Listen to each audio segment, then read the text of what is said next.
নমস্কার, সুইহ্ন কবিতা টিউবে আপনাদের সকলকে আবার স্বাগত। আজকে আমাদের ৩৩তম পর্ব। আমরা খুব আনন্দিত যে সুইহ্ন ই হাউসে ভিজিটার সংখ্যা ১৫,০০০ ছাড়িয়ে গিয়েছে। আপনাদের সাহচর্য এবং ভালোবাসায় আমরা এগিয়ে চলেছি সামনের দিকে। আপনারা এইভাবেই আমাদের সঙ্গে থাকুন। আমাদের অনুষ্ঠান কেমন লাগছে অবশ্যই মতামত বক্সে লিখে পাঠাবেন। আমাদের অনুষ্ঠান ভালো লাগলে লাইক বাটনে ক্লিক করবেন এবং সাবস্ক্রাইব করবেন আমাদের সুইহ্ন কবিতা টিউব এই চ্যানেলটি। আজকে এই ৩৩ পর্বে আমাদের সঙ্গে আছেন বর্তমান সময়ের ৩ জন কবি। এই ৩ জন কবি তাদের কবিতা পড়বেন। তাদের কবিতা ভালো লাগলে লাইক বাটনে ক্লিক করবেন এবং আপনাদের ভালো লাগা মন্দ লাগাগুলো জানাবেন কমেন্ট বক্সে। চলুন দেখে নেওয়া যাক কোন ৩ জন কবির কবিতায় আজ সমৃদ্ধ সুইহ্ন কবিতা টিউবের ৩৩তম পর্ব।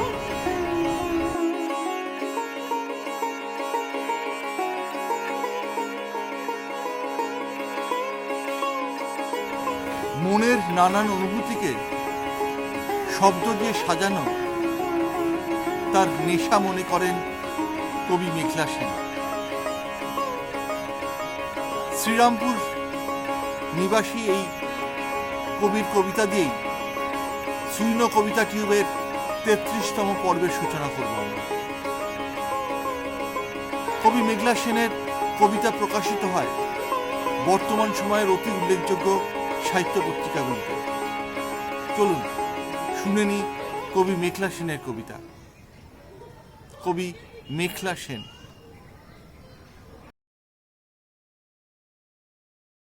আজ আমার প্রথম কবিতা বিস্ময় চিহ্ন।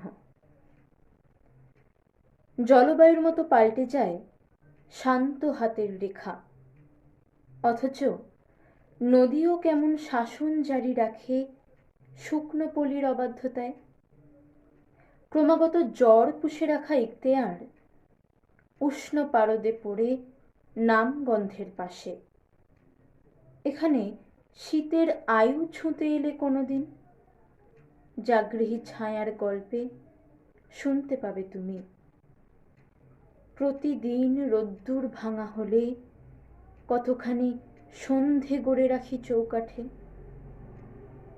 কিছু পূর্ণচ্ছেদের নিচে বৃষ্টি ফোঁটা জমে গেলে তা অনায়াসে বিস্ময় চিহ্ন হয়ে দাঁড়ায় আমার চোখের স্বচ্ছতায়। আমার পরের কবিতা ফিরতে পারি। ফিরতে পারি পাখির উড়ান শিখে, ফিরতে পারি ডানায় সন্ধে মেখে। যে যার হাতে মান অভিমান পুষে আঙুল রাখি সূর্যাস্তের দিকে।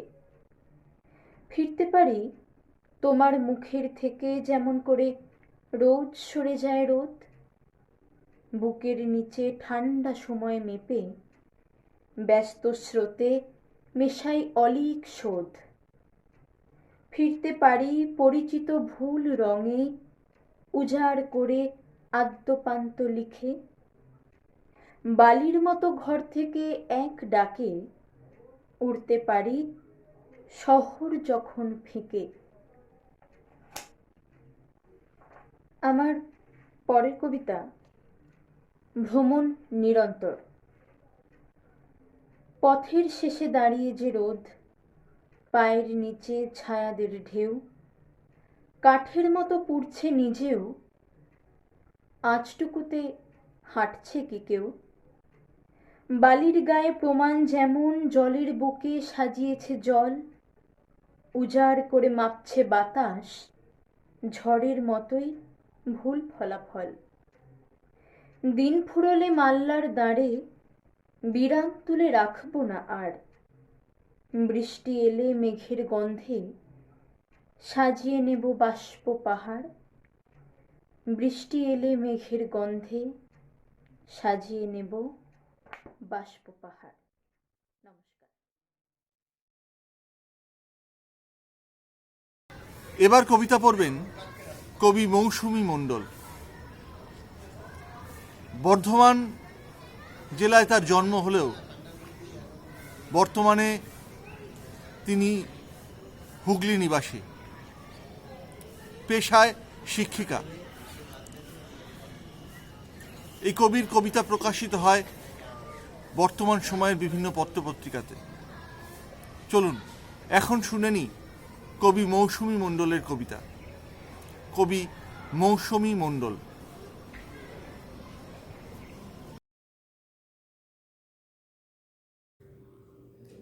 আছে তো কিছু, সমুদ্রের নোনা জলে মেটে না তৃষা, তবু তার সৌন্দর্য বিশালতা করে আকর্ষণ। নদীও ছোটে তার দিকে মিলনের তরে। আমি তো ভুল করি বারবার মহাচ্ছন্ন নোনা গন্ধে। জানি না কিসের মায়ায় টালমাটাল হয়ে ফাঁকি দিই সূর্যকে।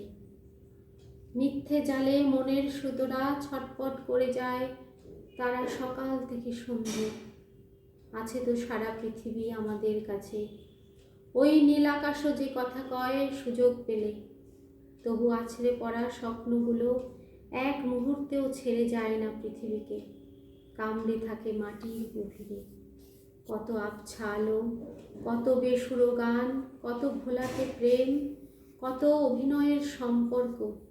তবুও তো কিছু আছে রেশ, একটু পাওয়া আর অনেক না পাওয়ার মাঝে। ভ্রান্তির রূপ। অন্যকে বোঝা যত কঠিন, তার থেকেও কঠিন নিজেকে বোঝানো।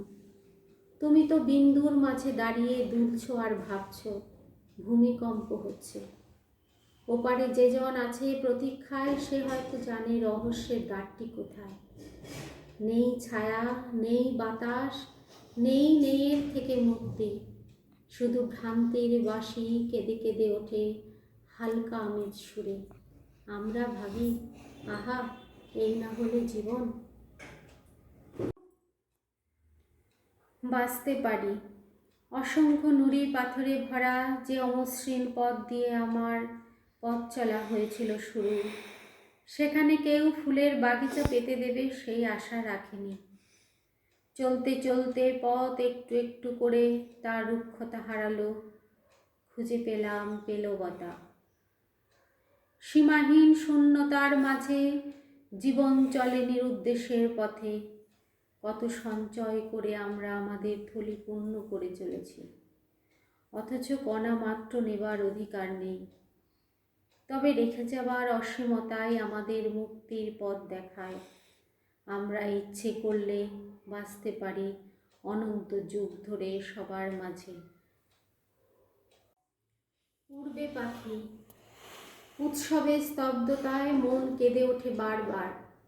হায়, চারিদিকে নীল শতচ্ছিন্ন পাখিদের অন্তহীন হাহাকারগুলো রুক্ষ বালুচরেই মিলিয়ে যায়। এত ব্যথার নীরবতা কেউ কি দেখেছে গত 100 বছরে? মুক্ত সবুজ দোলার বিচ্ছুরণ বাধা পড়েছে আজ সেই অজানা আশঙ্কাতেই।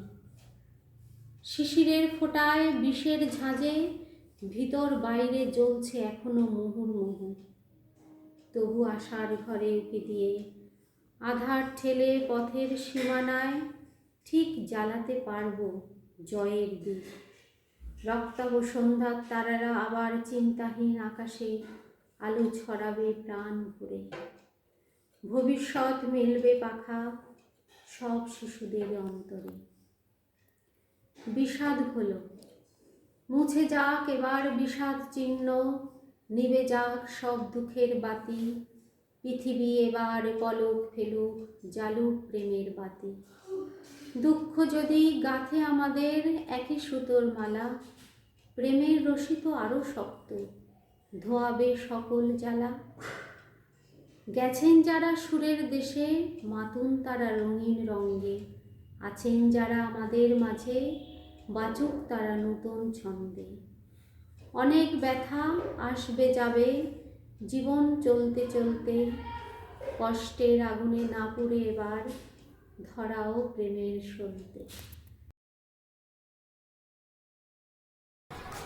এবার কবিতা পড়বেন সায়ন্তনী ভট্টাচার্য। সায়ন্তনী ভট্টাচার্যের গল্প পাঠ আগে আপনারা সুইনো স্টোরিফাইটে শুনেছেন।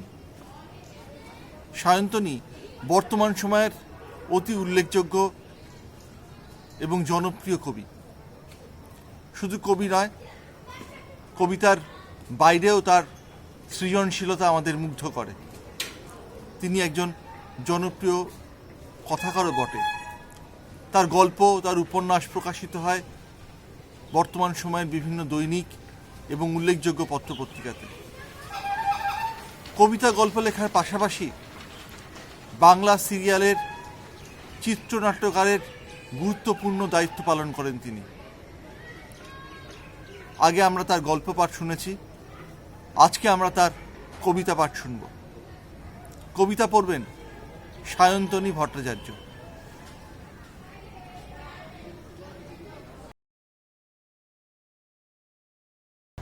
কবিতার নাম নিজের কথা ভাবা ছাড়া যখন আর কোনো বিকল্প নেই। দানাতত্ত্ব শিখব বলে যে কোনো মৃত্যু দৃশ্য থেকে ফিরিয়ে রাখি চোখ।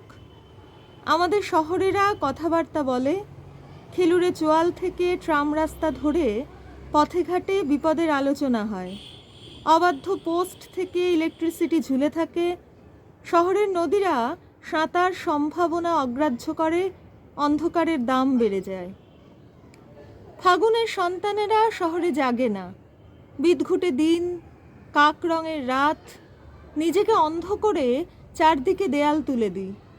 আমি এক বাঘ স্বপ্ন, আমি এক বাঘ স্বপ্ন, ভিখিরির স্লোগানের মতো প্রতিদিন আওড়াতে থাকি। এত সব আত্মহুমকির পরেও গাছেরা সামনে এলে ছোট হয়ে যায়। কে যে তাকে বিষ দেয়, কে যে তার প্রশাখায় ছুঁয়ে দেয় কুঠারের বিপন্নতা। আমি এক বাঘ স্বপ্ন, ওই কুঠার ধরেছে হাজার হাতের ভেতর আমারই বান্ধব কোনো হাত। আমি তবে হত্যাকারী। একসময় অহংকার ভালো লেগেছিল খুব, এখন জ্যোৎস্নার বৃষ্টি দেখব বলে আকাশের দিকে চাই। অপছন্দের মৃত্যু লাট খাচ্ছে ছেঁড়া ঘুড়ির মতো। কবিতার নাম আগুন। গোলা ঘরে দাউ দাউ আগুন দিয়েছে দেবতা, শস্য বীজ পুড়ে ছারখার। আমিও নৌকো নিয়ে বালির পাহাড় পেরোই, কাঁটা ঝোপ, ক্যাকটাস আর কিছু মরিচিকা ছবি। এসব ছবির গায়ে কোনারক গাত্র মাখা রং। উঠোন ছড়িয়ে রেখে স্বামী ও সন্তান নিয়ে সে কোন নারীর গায়ে বর্ষা লেগে থাকা। তারও তো অজস্র শতাব্দী পেরোতে ইচ্ছা হয়, নিজেকে ছাপিয়ে ইচ্ছা হয় নিজেরই সন্ধ্যের কাছে নতজানু হতে। যেসব পাখিরা পৃথিবীকে ছেড়ে গেছে বহুদিন, যেসব আলতা ভোর ঝাঁট দিয়ে মাটির উনুনে সে বসিয়েছে ভাত। সারাদিন কত কাজ, অজস্র জীবন তার একটাই জীবনে। আমিত্ব অমরত্ব মিশে খান খান। মেঘের ঘনত্ব নিয়ে, শ্রাবণ ও সূর্য নিয়ে এই চলাচল গান হয়ে ঝরে পড়ছে আশ্বিনের সকালে। এসব দৃশ্যের কাছে আমার হেরে যাওয়া আরও স্পষ্ট হয়ে ওঠে। ফসলের সারল্য, তার সৃষ্টির আনন্দ নিয়ে আমি এক শূন্য সম্পদ, স্বপ্ন সিন্দুক। জলের পায়ের কাছে প্রতিদিন রাত নামিয়ে আনি, হাঁটু গেড়ে বসি। সৌন্দর্যের গরিমা নিয়ে সমস্ত বাকল খসে পড়ে, ঘর খসে পড়ে। কবিতার নাম জলের উৎসব। আমার শরীরে লতিয়ে উঠছে চাঁদমারি। তরবারি তাক করে আছে, কালপুরুষ তার আশ্চর্য ধনুক নিয়ে বিধে দিচ্ছে ফাল্গুন, তার নতুন ফুটে ওঠা পারিজাত দিন। হৃদয়ে ক্ষতর দাগ জুড়িয়ে গেলেই হৃদয়ও মরছে খুব। আমার গলার কাছে, পিঠের কাছে যেসব কবিতারা ঘর বেঁধেছিল, সমস্ত রেণু শুষে নিয়ে তারাও স্থিরভাবে হেঁটে চলে গেল। আসলে আমার কোনো জাড্য নেই, পুরাণ নেই। ভৌতিক কুয়াশায় নদী পারাপার করছি বর্ণকৌশলে।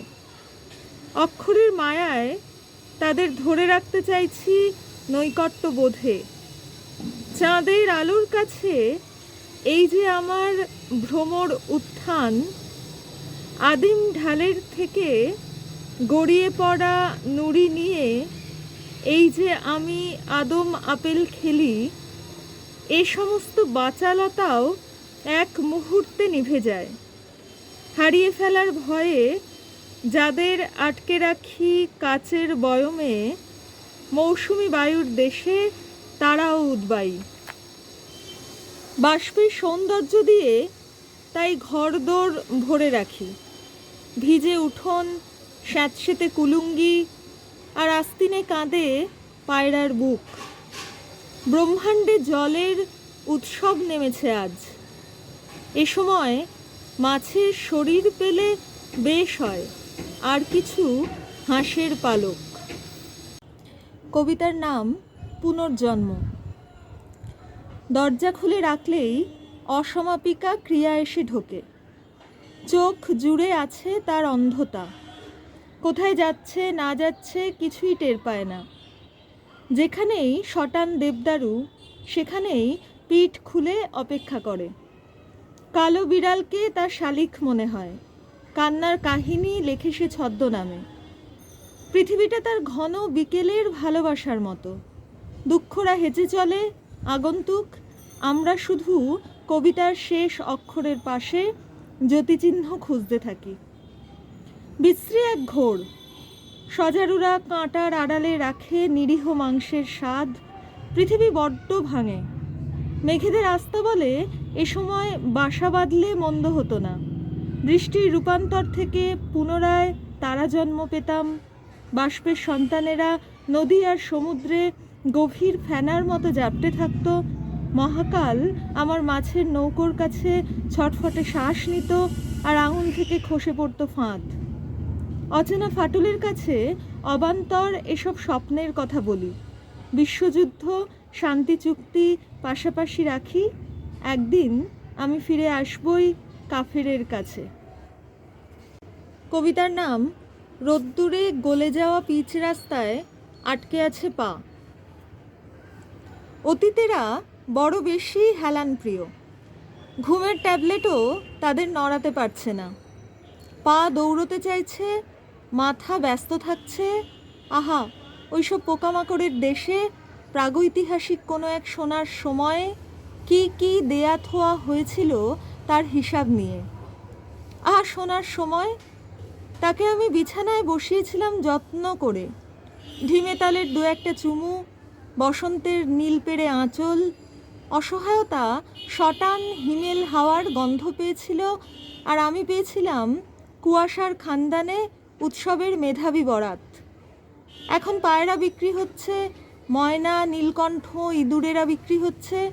এখন রোদ্দুর ফুটো হয়ে ওজন গ্যাস নতুন পৃথিবীতে পাড়ি দিচ্ছে। এখানে আর কিচ্ছু নেই। এখানে বোধ নেই, ফুলের গান নেই, নরকের চোখের কোনো হাতছানি নেই।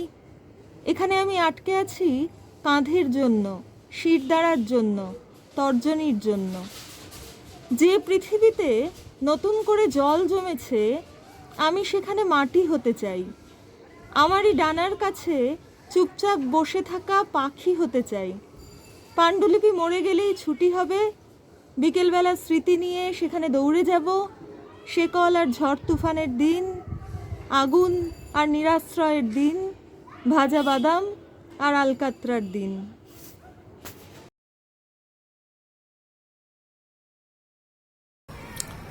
আজকে এই পর্যন্তই। আজকে আমরা বর্তমান সময়ের 3 জন কবির কবিতা পাঠ শুনলাম। আবার আমরা আগামী সপ্তাহে, আগামী শনিবার নতুন কবিদের নিয়ে হাজির হব আপনাদের সামনে। আমাদের অনুষ্ঠান ভালো লাগলে অবশ্যই লাইক বাটনে ক্লিক করবেন এবং সাবস্ক্রাইব করবেন আমাদের সুইন কবিতা টিউব চ্যানেলটি। আমাদের চ্যানেলটি সাবস্ক্রাইব করা থাকলে সুইন কবিতা টিউবের সমস্ত অনুষ্ঠান নির্দিষ্ট সময় পৌঁছে যাবে আপনার কাছে। দেখা হবে আবার আগামী শনিবার। আপনারা সকলে ভালো থাকুন, সকলে সুস্থ থাকুন। ধন্যবাদ।